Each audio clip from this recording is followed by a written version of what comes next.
gets the sense that you just have an amazing ability to deal with children. And I was wondering where that came from. I mean, you were trained as a dancer, and now you're doing this incredible work with kids. I don't know. I'll be honest, I don't have any children, and I don't intend to ever have children.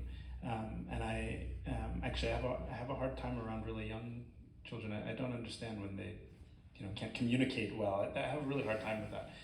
But what I think young people understand about me is that I am absolutely 100% honest with them in the same way I'm absolutely 100% honest with everybody else in the world. Maybe it's a little bit of my New York coming out, I don't know. But I don't take any bull, and I won't give them any bull. If it's not good, I'm going to tell you it's not good. I don't care if you're 5 years old. It's not good enough, do it again. And as I said earlier, I think that young people quickly get on board with that.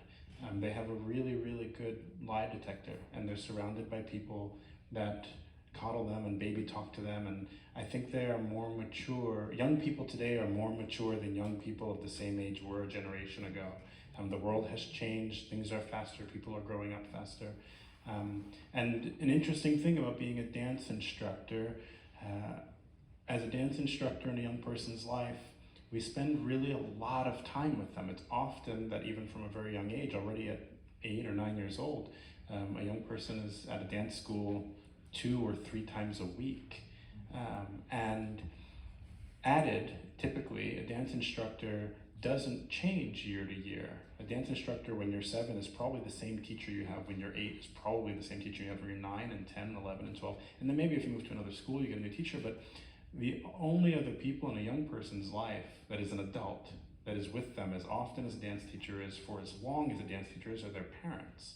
Even in school, your 3rd grade teacher is not your 4th grade teacher. And once you get older, your history teacher is not your science teacher.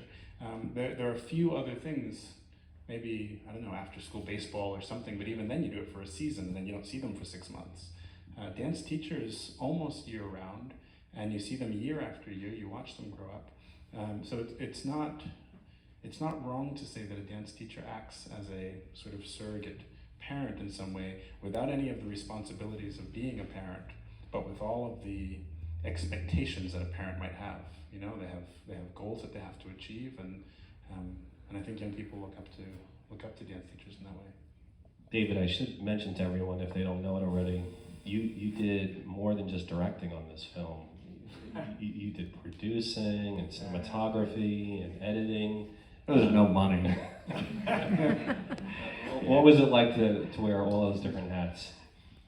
Yeah, it's a little tough. I think the hardest thing was the editing, because I did edit a lot of it. I started out editing it, and I edited a rough cut, and then I edited it to a kind of rougher, a less rough cut, and then I hired an editor, and then the editing process I think took 3 years because we were shooting for 8. Then we shot a little bit after that, but pretty much that was 3 years of editing, and so that process was like putting needles into the back of my eyes. I mean, it really was just excruciating. And also, I think editing is like one of those processes where it's like archaeology. The film is speaking to you, and it's saying, this is what I want. I'm here, just find me. And it's gonna be 87 minutes. No, not 97 minutes, not 108 minutes. It's gonna, shorter is better. You're just gonna have to figure it out. And that process is just excruciating if you've done all of the other things. Like shoot it, oh, that's a nice shot. Why would I get rid of that nice shot? The light is nice. Forget it, get rid of it. Get rid of they say, kill your babies, I had to cut characters. I had to cut a whole section where the ballet company that helped the homeless goes homeless. That was a great story, but it doesn't really relate to the whole, arc. So let's just spend a minute on that. New York Theater Ballet, in the middle of these 11 years, was kicked out of its home of 35 years. Yeah. As you would imagine in New York City, the building that the company was in was sold, and they put up It's a church. a skyscraper condo building, glass and steel.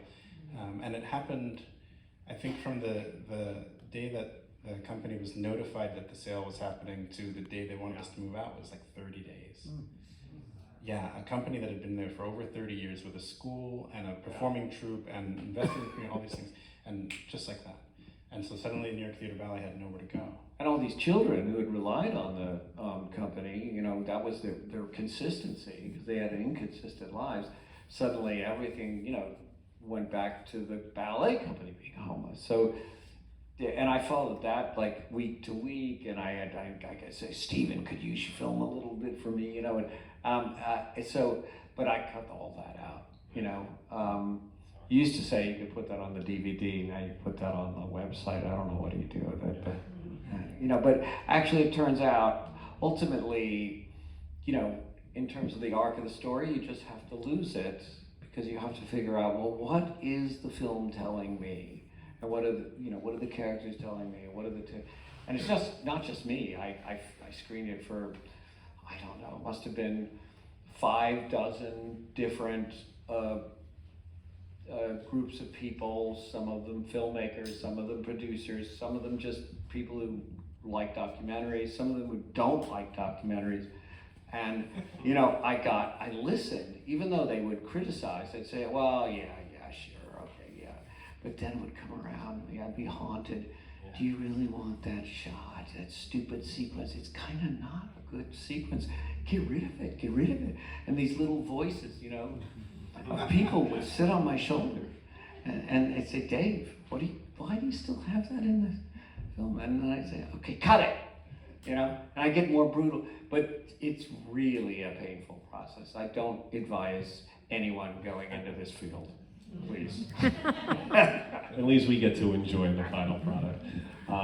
I think people want to ask some questions, but before we do, Stephen, one last question. You said in the beginning you were unsure if this was for you. Now you've seen it, and I was wondering, like, what's the number one thing you've learned about yourself from watching the movie and being part of this whole experience?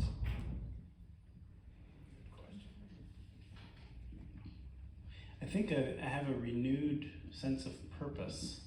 I've been able to better fine-tune something that I think I always knew, that now I know, and I'm working to make it the way the world is. I think, David talked about this a little bit earlier, I think that classical concert dance needs to be accessible for everyone. And I think there are a couple of ways that can happen. And I think that most organizations in the world are trying to achieve this, for the ones that are, some are not, but for the ones that are, they're trying to achieve it in the same ways. And there's a big flaw in that way. Most places target the economy. They make their prices cheap if they can afford it. You can only get so cheap when you're at Metropolitan Opera House. There's a big overhead cost there. And most places target young people. They have free concerts for school audiences, or they open their classes for the children, or some other thing involving children. And the first one is great, make it cheaper. That's a no-brainer. But the problem with the second one is that if you only target the children, then those children will have a great experience, hopefully, and then they will go back home to an environment, a culture, a household, that doesn't have the inherent culture of classical concert dance. And so they will become an outsider in their own household. And to ask a child to stand equally in 2 places at once is a burden they shouldn't have to lift by themselves. In order to make the impact on the children's lives, the exposure that they receive through all of these programs that are doing things for children, in order to make that sustainable, in order to make a generational impact, in order to change the world in the future for the better, we need to, as a dance industry, also target, not instead, also target what I call new to dance audiences. These are adult audiences who don't already have the inherited culture of enjoying or seeing or appreciating classical concert dance. so that when the young people go home after their free school field trip and they say, hey, mommy, daddy, aunt, uncle, grandma, grandpa, whoever, I just went and saw probably the Nutcracker, maybe something else, and I thought it was great, and I want to be a ballerina when I grow up. Then the person in the household can have a conversation with them about it. And so often now, that conversation happens, and the conversation goes something like this. Great, what's your homework tonight? Because they don't have anything to say about that. Or worst case, you have to excuse my stereotype here, but a worse scenario is it's a young boy coming home saying, oh, I just saw a ballet today, it was so great. And some male in the household, perhaps a female, but some male in the household says, ballet's not for boys. Don't do that. And that for me is a really big problem, because the reality is that, survey 100 professional dancers, and 95 of them, 99 of them probably, are going to tell you the answer to the question, how did you start dancing? Some version of, when I was a little kid, my mother took me to. When I was a little kid, my grandmother, my aunt, my uncle showed me a newspaper, or I saw on PBS with my family. Because they're too young to have agency to choose to go to the ballet by themselves. And consequently, those people who were introduced to dance by their parents will grow up, and then they will take their children to see dance, and then those kids will grow up and they will take their children, which is great because it is a circle, but it's a circle that doesn't have any space for new people to get in. If the people in front of you generationally were interested in dance, then you have a chance of being interested in dance. And so what I need to create is a new circle, a way for new people to get in. I need new to dance adult audiences to come to dance concerts. I need them to bring their children, and then we have the chance that the anecdote, survey 100 dancers, the anecdote that maybe one of them, one of those little kids from a new family that's never seen dance before, will say, I want to do that. And in that way, by diversifying the audiences, I don't mean just in race, although that's an important part of it, but I mean socioeconomically, I mean gender, I mean geographic, all kinds of diversification you can have in the audience. Then we can ensure that at least we have the chance that the future dancers, the future choreographers, the future patrons, the future board members, the future directors, the future, all the ecosystem of the dance industry have a chance of being more diversified.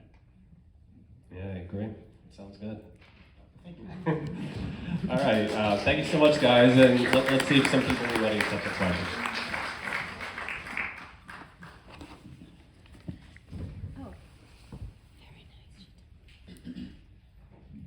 I want to thank you all for doing this and sharing it in Little Port Jefferson. I love it. Thank you, Port Jefferson. I loved everything about it. As a mom of a former dance student, I related to so many of those things that were happening. Even if my family didn't have the same struggles, the struggles are there. And I love, love, love that last message. So earlier today, I said to Stephen that there were things I thought about him when I first met him as a very young man 14 years ago.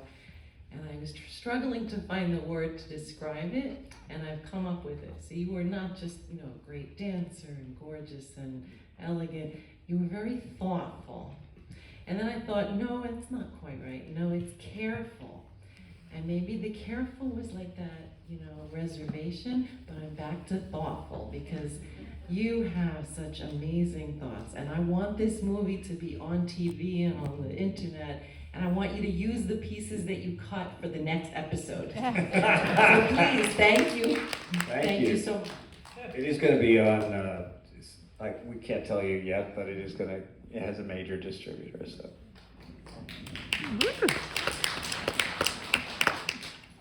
You alluded to how the arc of the movie evolved. And could you talk a little more about what you discovered during the shooting and what you discovered during the editing? Good question. Well, I guess, Stephen didn't want to do this, but I was working with him a lot. I would consult with him because I don't want to go in knowing what the story is. So I think that we did talk a lot, about process, about, certain kids and what they're going through, and, maybe we ought to go and check on Yolansi because she doesn't sound like she's doing so well. And when we met Shariah, there were other issues that Shariah sort of needed help with. And then just kind of, I would talk to him about story, where the story was going, and like also the process of the rehearsals for the final dance. We talked a lot about that and sort of, well, now you're going to be working with Victor. Where are you going to be working next? What do you want to do next? I wanted to hear him talk to me about the process. I didn't want to dictate that stuff. Some things, I did push a bit, but I wanted to be careful not to, when he first told me it's 12 minutes, slow motion, left side of the stage to the right, and I was just, like ashen, right? But I had to listen, because I knew it was right, because every time I listened to Stephen and listened to these kids, that was the right way to go. So I had to trust that, even though I didn't trust him at that time. And that then in the editing that was where the archaeology was. I sort of had to find the root of what urged me to believe or trust that impulse to, listen to the kids and listen to Stephen and listen to Diana, and then sort of distill it enough where I didn't repeat myself or the film didn't repeat itself, and where I used stepping stones to a clearer story. Does that make sense? Could you talk a little bit about the orange cones in the editing Oh process? yes, orange cones. So the first, I'd say the first 3 minutes maybe of the film was the time that I think I spent the most time on, the first 3 to 5 minutes. And there were a number of things that you have to be very careful of. And my dad, I don't often talk about this, but my dad grew up very home insecure. He didn't really know where he was living when he was young. And he never talked about it at all. And some part of me realized I want to show people that are families, that have aspirations, and that they're doing things that families do, right? The fathers, Chino and Michael, and when you first see this world around the shelter, you could create this kind of abject poverty that everyone expects in a community where people are dealing with challenges, living challenges, and so on. And I'll tell you, my dad would have hated that. My dad did not want to talk about his poverty, and he didn't want to talk about the South Bronx, where in fact he did grow up.